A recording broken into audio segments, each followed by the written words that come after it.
नमस्ते दोस्तों।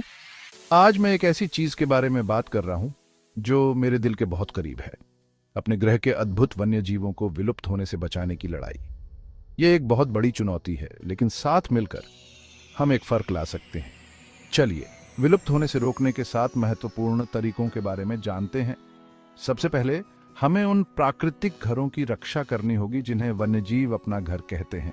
इसका मतलब है कि उन जंगलों, नमभूमि और महासागरों को संरक्षित करना जो अभी भी बचे हैं और जो क्षतिग्रस्त हो गए हैं, उन्हें फिर से ठीक करना। ये जगहें उन्हें आश्रय, भोजन और प्रजनन के लिए जगह देती हैं। यह ऐसा है जैसे जानवरों को उनके घर वापस देना। आगे हमें निपटना होगा। यह वैश्विक मुद्दा पृथ्वी के हर पारिस्थितिकी तंत्र को प्रभावित करता है। ग्रीन हाउस गैस उत्सर्जन को कम करके और अक्षय ऊर्जा की ओर बढ़कर हम जलवायु को स्थिर करने में मदद कर सकते हैं। यह बदले में पर्यावरण को वन्यजीवों के लिए ज्यादा अनुमानित और रहने योग्य बनाता है। इसे ऐसे समझो जैसे बहुत ज्यादा गर्म कमरे में तापमान कम करना।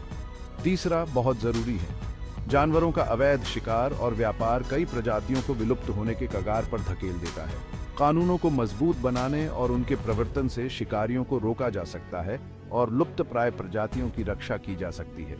यह एक लड़ाई है जो लड़ने लायक है, क्योंकि बचाया गया हर जानवर एक स्वस्थ पारिस्थितिकी तंत्र की दिशा में एक कदम है।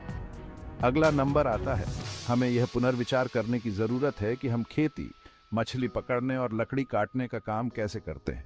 टिकाऊ तरीकों को अपनाकर हम धरती पर अपने पद चिन्ह को कम कर सकते हैं। टिकाऊ कृषि का मतलब है कम कीटनाशकों का उपयोग करना और फसलों को बदल बदल कर उगाना।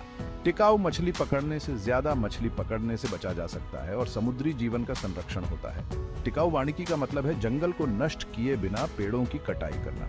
संक्षेप में यह प्रकृति के साथ सामंजस्य बिठाकर जीने के बारे में है। इस सूची में 5वें नंबर पर है। इन पहलों को निधि देना और उनका समर्थन करना एक बड़ा बदलाव ला सकता है। लुप्तप्राय प्रजातियों और उनके आवासों पर ध्यान केंद्रित करने वाले कार्यक्रम वन्य जीवों के लिए सुरक्षित क्षेत्र बनाने में मदद करते हैं। वे प्रजनन और पुण्य परिचय के प्रयासों के लिए आवश्यक संसाधन भी प्रदान करते हैं। यह ऐसा है जैसे प्रकृति को मदद का हाथ बढ़ाना हमारी छठी रणनीति है। लोगों को जैव विविधता और संरक्षण के महत्व के बारे में शिक्षित करने से ज्यादा सामुदायिक भागीदारी हो सकती है। लोग जितना ज्यादा जानते हैं उतना ही ज्यादा ध्यान देते हैं, और जब समुदाय अपने स्थानीय वातावरण की रक्षा के लिए एक साथ आते हैं तो इसका प्रभाव शक्तिशाली होता है। यह दर्शाता है कि बदलाव हमारे साथ शुरू होता है।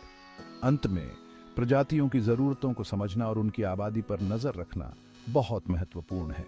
शोध हमें यह जानने में मदद करता है कि कौन से विशिष्ट कार्य वन्य जीवों का सबसे अच्छा समर्थन करेंगे। निगरानी यह सुनिश्चित करती है कि हम सही रास्ते पर हैं और जरूरत पड़ने पर हमें अपनी रणनीतियों को समायोजित करने की अनुमति देती है। यह संरक्षण के लिए एक रोड मैप होने जैसा है। इन 7 रणनीतियों पर ध्यान केंद्रित करके हम विलुप्त होने को रोकने और लुप्तप्राय प्रजातियों की वसूली में सहायता करने में एक वास्तविक बदलाव ला सकते हैं। यह एक सामूहिक प्रयास है और हर कार्य मायने रखता है। याद रखें, वन्य जीवों की रक्षा करना केवल जानवरों को बचाने के बारे में नहीं है, यह हमारे ग्रह के संतुलन को बनाए रखने के बारे में है। तो आइए हम सब मिलकर ये कदम उठाएं और सभी जीवों के लिए एक उज्जवल भविष्य बनाएं। देखने के लिए धन्यवाद और इस अच्छे काम के लिए लड़ते रहें।